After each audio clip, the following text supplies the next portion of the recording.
Okay. So, just gonna keep reading.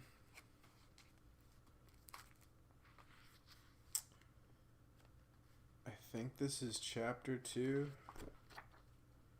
I don't know. The Bible as the source of anarchy.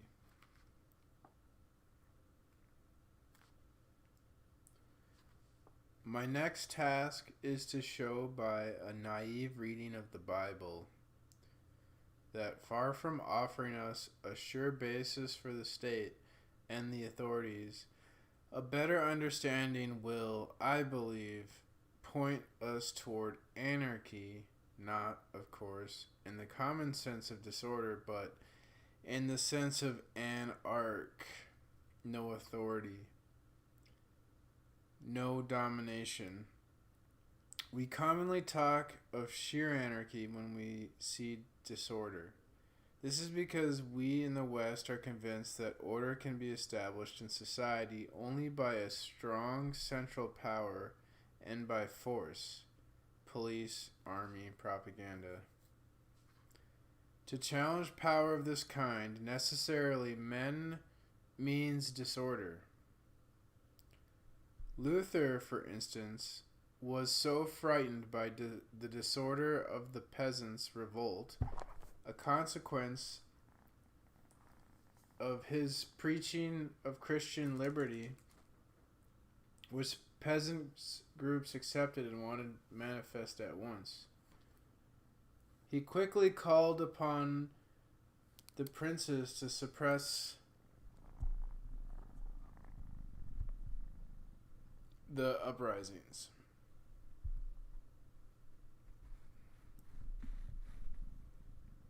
Calvin could even say that anything is better than social disorder, even tyranny. I quote these two authors because they are the closest to me as a Protestant, and in order to show that even faithful readers of the Bible and true Christians can be blinded by the obvious usefulness of kings, princes, etc. They can read the Bible only through this filter. But today, confronted with the crushing of individuals by the state under every regime, we need to challenge this behemoth and therefore to read the Bible differently. It is true enough, as we shall see, that there are also in the Bible texts which seem to validate authority. But as I will show, I believe that there is a general current which points towards anarchy, the passages that favor authority being exceptions. The Hebrew Bible. After its liberation from Egypt, the Hebrew people was first led by a charismatic head, and during its 40 years of desert wandering, it really had no precise organization, in spite of certain hints in Exodus. To invade and conquer Canaan, it then had a military leader, Joshua, but this was only for a short time. Some scholars doubt indeed whether the Hebrew people was a single group of identical origin. As already sketched out, perhaps by Moses, the people settled by clans and tribes. The 12 tribes had their own heads, but these had little concrete authority. When an important decision had to be made with ritual sacrifices and prayers for divine inspiration, a popular assembly was held, and this had the last word. After Joshua, each tribe set about occupying its own territory, for many of the areas, although assigned, had not yet been fully conquered. When the tribes had completed the occupation, an interesting system was organized. There were no tribal princes. Families that might be regarded as aristocratic were either destroyed or vanquished. The God of Israel declared that he and he alone would be Israel's head. Yet this was not a theocracy, for God had no representatives on earth, and tribal assemblies made the decisions. An exception was when the situation became disastrous through successive defeats, through famine, through social disorder, and or through idolatry, and a return to pagan religions. God then chose a man or a woman who had no specific authority, but whom he inspired to win a war or to lead the people back to reverence for God, that is, to resolve the crisis. Apparently, when the judges had played their part, they effaced themselves and rejoined the people. This was obviously a flexible system. God did not necessarily choose people of distinguished family or health. Deborah, Gideon, Tola, Jar, and Samson were more prophets than kings. They had no permanent power. God alone could be considered the supreme authority. A significant phrase at the end of the book of Judges 21:25 is that time there was no king is that at that time there was no king in Israel. People did what was right in their own eyes. Proof may be found in the story of Abimelech in chapter 9. One of the sons of Gideon, with no mandate from God, decided that since he was of the family of him who had saved Israel, he ought to succeed his father in office. He began by assassinating all his brothers. He then assembled the inhabitants of Shechem and Millo, or Beth Millo, and proclaimed himself king. But the prophet Jotham opposed him, and addressing the people, he told them an interesting parable. The trees gathered to elect a king and put him at their head. They chose the olive, but the olive refused, saying that its job was to produce good oil. Then they chose the fig, but it made a similar response.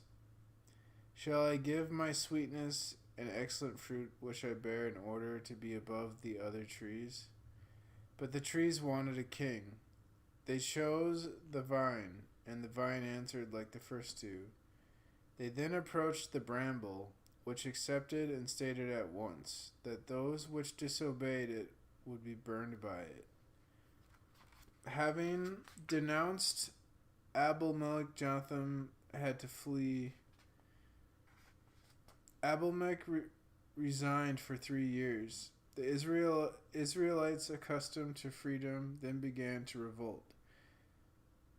Oppression and massacres resulted, but after his victories over the rebels, Abimelech was passing a tower, and a woman up in the tower threw a piece of milestone on his head and crushed his skull. The system of judges was then restored. Hey.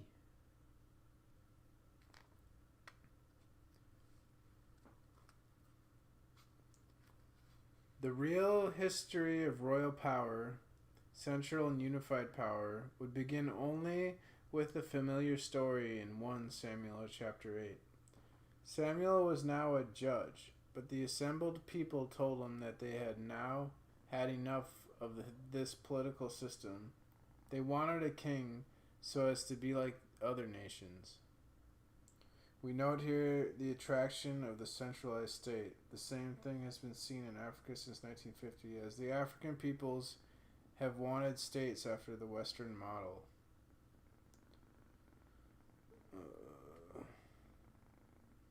They also thought a king would be a better military leader. Samuel protested and went to God in prayer. The God of Israel replied, "Do not be upset. The people have not rejected you, Samuel, but me, God. They have constantly rejected me since I liberated them.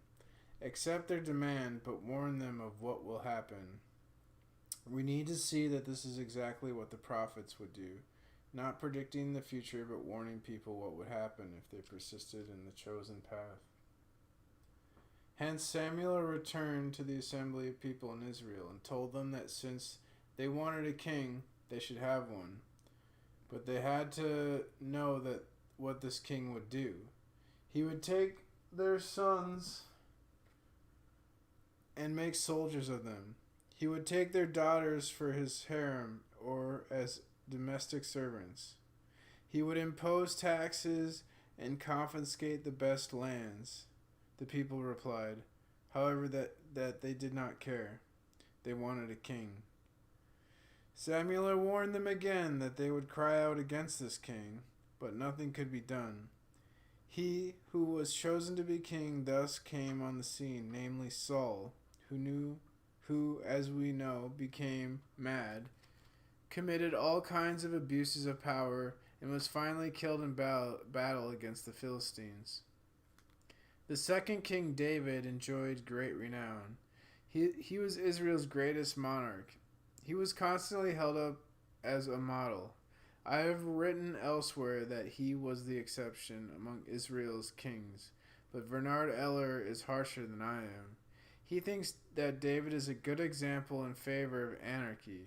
The first reason is that one of the passages, 2 Samuel 12, 7-9, shows us that David did nothing on his own. It was God alone who acted through him. His glory owed nothing to his ark, but solely to God's benevolence. Eller then shows that during his reign, David did all the things that in later centuries would bring successive disasters on Israel's kings. This is obviously important. And France Louis would do all the things which led to the political mistakes of the 18th century and hence the revolution. I don't fucking know Roman numerals. What is that? I think the 14th, France Louis the 14th. Furthermore, the Bible curiously insists upon all David's faults. The killing of his rivals, arranging the death of the husband of a woman whom he desired, the incessant civil wars of his reign, so that David is not presented as in any way blameless or glorious. After David came Solomon, his son.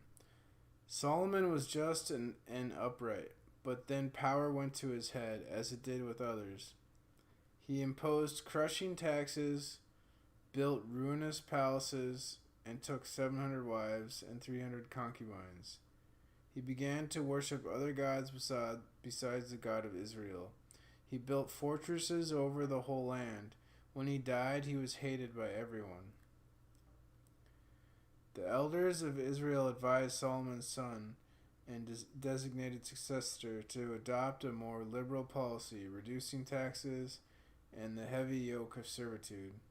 But Rehoboam did not listen to them, and when the people were assembled, he told them, "My father made your yoke heavy, but I will make it still heavier. My father chastised you with whips, but I will chastise you with scorpions." 1 Kings 12:14. The people revolted.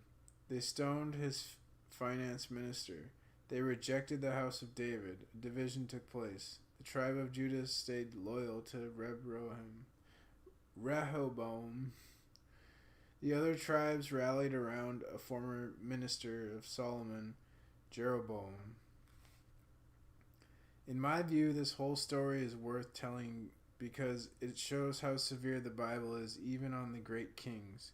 It is severe precisely to the degree that these kings represented in their day the equivalent of a state, an army, a treasury, an administration, centralization, etc. Yet this does not exhaust what we have to say about Israel's monarchy. 2 important points still have to be made. The first can be summarized briefly. We can say that in biblical accounts, good kings are always defeated by Israel's enemies, and the great kings who win victories and extend their borders are always bad. Good means that they are just, that they do not abuse their power, and that they worship the true God of Israel. Bad means that they promote idolatry, reject God, and are also unjust and wicked. The presentation is so systemic that some modern historians suggest that the accounts were written by anti-monarchists and partisans. It is true that in the Chronicles the presentation is much less clear-cut.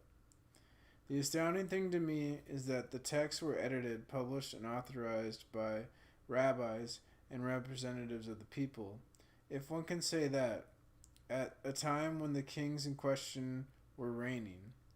There must have been censorship and controls, and yet those did not prevent the writings from being circulated. Furthermore, the accounts were not merely preserved but were also regarded and divinely inspired. They were treated as revelation of the God of Israel, who is thus presented as himself an enemy of royal power and the state. They were sacred texts. They were included in the body of inspired texts. There was as yet no canon. They were read in the synagogues, even though they must have seemed like anti-royalist propaganda to rulers like Ahab. They were commented upon as the Word of God in the presence of all people. This to me is an astonishing fact which gives evidence of the dominant thinking of the Jewish people from the 8th and 4th century BC. In addition, the same texts and all the prophetic books bring to light a politically very odd phenomena, namely, that for every king there was a prophet. The prophet, in the case of David, was most often severe and critic of royal acts. He claimed to come from God and to carry a word from God. This word was always in opposition to royal power. Naturally, the prophets were often expelled. They were obliged to flee. They were put in prison. They were threatened with death, etc. But this did not make any difference. Their judgment was regarded as the truth. And again, their writings, usually in opposition to power, were preserved, were regarded as revelation of God, and were listened to by the people. None of them came to the aid of a king. None of them was a royal counselor. None was integrated. The prophets were a counterforce, as we might put it today. This counterforce did not represent the people, it represented God.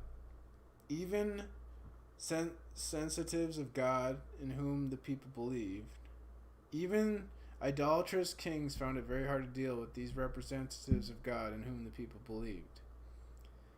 The prophets stated unceasingly that the kings were mistaken, that the sequences which had to be viewed as divine judgment, sometimes the kings appealed to the others who also claimed to be speaking in God's name but to be prophets. There was thus a battle of prophets, but the accounts preserved under Isaiah and Jeremiah show that each time the true prophets prevailed against the false. Here again we find the same strange phenomena as before. None of the false prophecies that were favorable to kings has been preserved in the Holy Scriptures. The struggles of the true prophets have been preserved, however, and the fact that logically the royal authority ought to have suppressed them shows that we have in their declarations the Word of God, as I see it. These facts manifest in an astounding way the constancy of anti-royalist and anti-statist sentiment. Constancy. We are not done yet. We have to add further factors. We are not done yet. We have to add 2 further factors. Toward the end of the 4th century BC, we come across an astonishing book, which is usually called Ecclesiastes, or I can't pronounce that.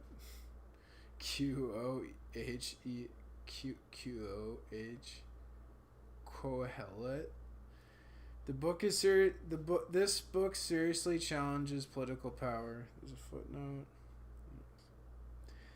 It's supposedly the work of Solomon, the great king, the most wealthy and the most powerful.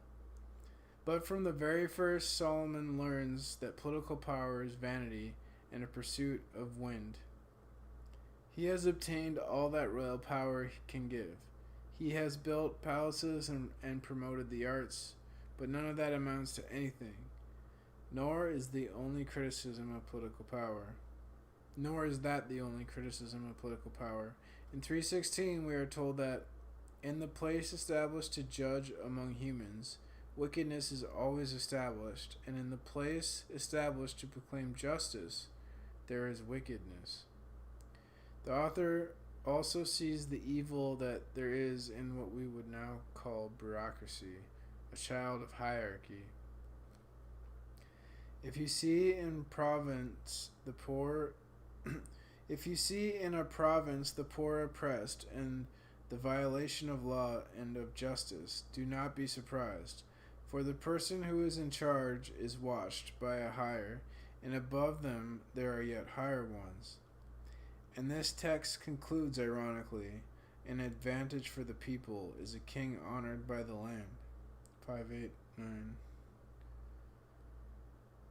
But then there is virulent attack on all domination. A person lords it over a person to make him miserable. Finally, irony again. Do not curse the king, do not curse the rich in your bedchamber, for a bird of the air will carry your voice, or some winged creature will tell your words. Thus, the political power has spies everywhere, and even in your bedroom, do not say anything against it if you want to go on living. In conclusion, we must look at the end of the Jewish monarchy.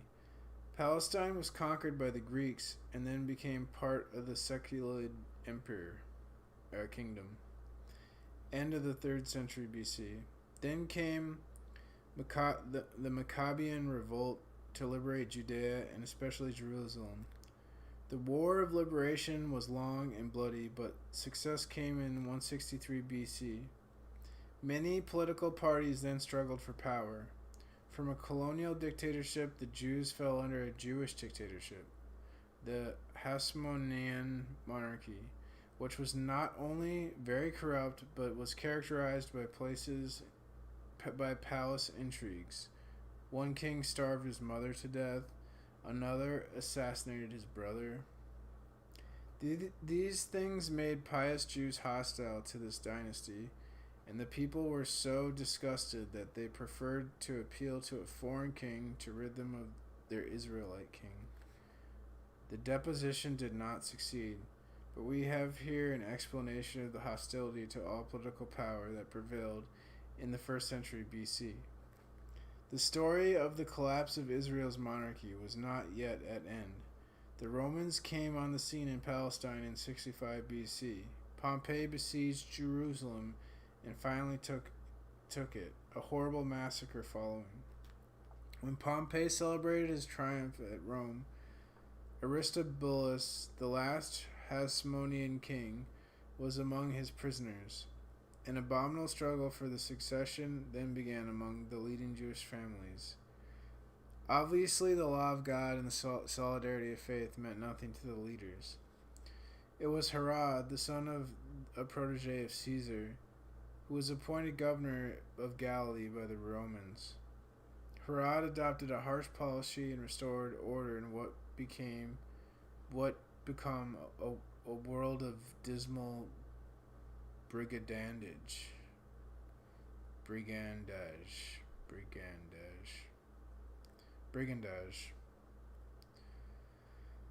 He put the main brigade leader to death. Guerrilla attacks on political authorities had now become pure and simple banditry. His enemies accused him before the supreme political court, the Sanhedrin, which did nothing and had no real power, on the ground that he had usurped this court's prerogative, it alone having the power of life and death. But Herod, who knew that he had the Roman support, showed such assurance and arrogance before the Sanhedrin that this timid body did not dare do anything against him.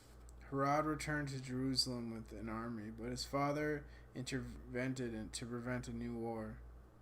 His power progressively increased. In 37 BC, became the true king of all Palestine in alliance with Rome. A governor ruled with him, but he was not under the governor. He depended directly on the last emperor of Rome. Equipped with such power, he engaged in considerable political activity. He imposed a tight administration on the whole country with police control. He also began construction. He built whole cities in honor of Augustus and magnificent temple of Augustus. He was one who spread the emperor cult in the east. He also built strong fortifications at Jerusalem. Finally, in 20 BC, he began building a new temple for the God of Israel. He enlarged the esplanade with enormous supporting walls that may still be seen, one of them being the famous Wailing Wall. He also put up sumptuous structure with ornaments of gold, etc. He thus came to be known as Herod the Great, but he could engage in this construction program only by imposing heavy taxes and oppressing the people even to the point of forced labor. Nor shall we forget that after him the country would be delivered up to 150 years of civil war and incomparable devastation. The land was ruined and there were frequent famines. Violence and terror were the instruments of government, and as we can well imagine. The only reality that counted for Herod was the friendship and support of Rome and the emperor. Herod died in 84, and the disputed succession gave rise to new civil wars. Rome then seized one part of Herod's kingdom. Finally, one of his sons, Herod and Antipas, carried the day and regained part of the kingdom. Antipas led a completely insane life of crime and debauchery. We need to note that is this if we are to understand what followed. How did the people of Israel react to the rule of Rome on one side, which was less severe than that of the Jewish crown, and the violence of the Herods on the other? The curious thing is that, except for the book of Daniel, no more writings were recognized by the people and the rabbis as divinely inspired. Up to John the Baptist, there were no more prophets. What we find are two reactions. The one was violent. This unworthy dynasty and the Roman invaders must be chased out of the country. The country then was not merely prey to conflicts among its leaders, it was also in ferment due to the activity of guerrilla bands, then called brigands, who fought the royal house and Rome by the usual method, attacks, assassination of prominent people, etc. The other reaction, that of the devout, was one of withdrawal from this horrible situation. These pious people established fervent religious communities, avoided secular matters, and devoted themselves solely to prayer and worship. Among them there developed an apocalyptic trend, on the one hand prophesizing the end of the world, which had long since been announced. When you see the abomination of desolation standing here, it ought not. How better to describe the Hasmonean and Herodian dynasties, and on the other hand expecting the coming of God's Messiah, who would set everything in order and reestablish the kingdom of God. In their different ways, both reactions ascribe no value to the state, to political authority, or to the organization of that authority.